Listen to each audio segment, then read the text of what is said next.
اینجا غرفه سحندور در 24مین نمایشگاه صنعت تهران هست. شرکت سحندور در سال 1362 تأسیس شده و امروز امکان ساخت انواع گیربکس‌های صنعتی از 12 کیلووات تا 30 مگاوات رو دارد. از امکانات تولیدی شرکت سحندور ساخت انواع گیربکس، طراحی و مشاوره در این زمینه و تعمیرات انواع گیربکس‌های تخصصی و خاص هست.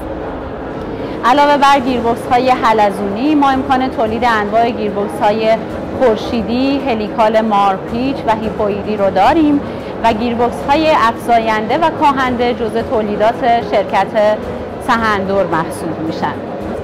در ارتباط با تولید انواع گیربکس‌های خاص که از 12 کیلووات تا 30 مگاوات امکان تولید وجود داره، ما یکی از تأمین کنندگان اصلی شرکت‌های زیربنایی کشور هستیم که در بخش بومی سازی و مهندسی معکوس گیربکس‌های خارجی فعالیت داریم و تمام گیربکس‌هایی که روزی از خارج از کشور تهیه میشه رو امروز ما در کشور بومی سازی و ساخت می‌کنیم.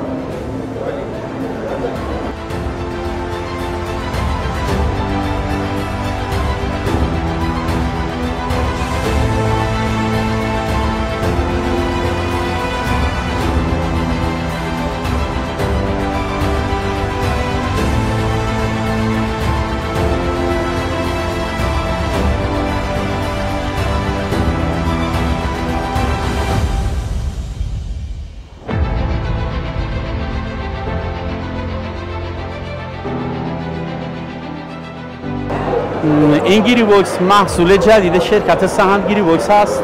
گیربکس آسانسوری که در 2 توان تولید میشه. توان 6.1 کیلووات تک دور و 2 دور و 7.3 کیلووات تولید شده که گیربکس فوق العاده بی صدا و بدون لرزشی هست که با حداقل لقی زده شده و جمع شده.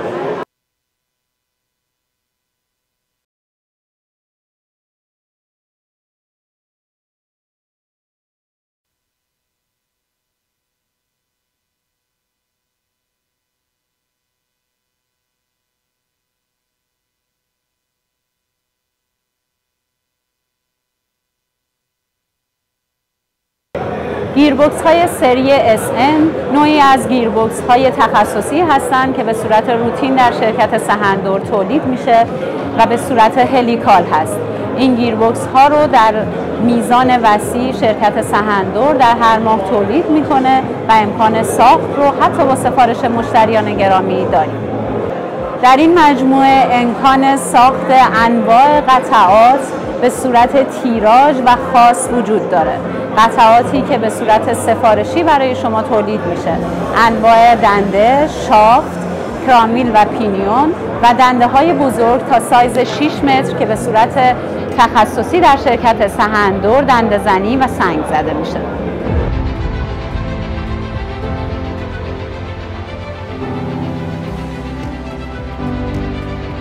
انواع گیربکس های خارجی در شرکت سحندور بومی سازی میشه برای تولید داخلی. گیربکس های برند های معروف اروپایی و آمریکایی که شرکت های زیربنایی کشور ازشون استفاده میکردن و امروز سحندور به صورت تعداد اونها رو براشون بومی سازی و ساخت کرده.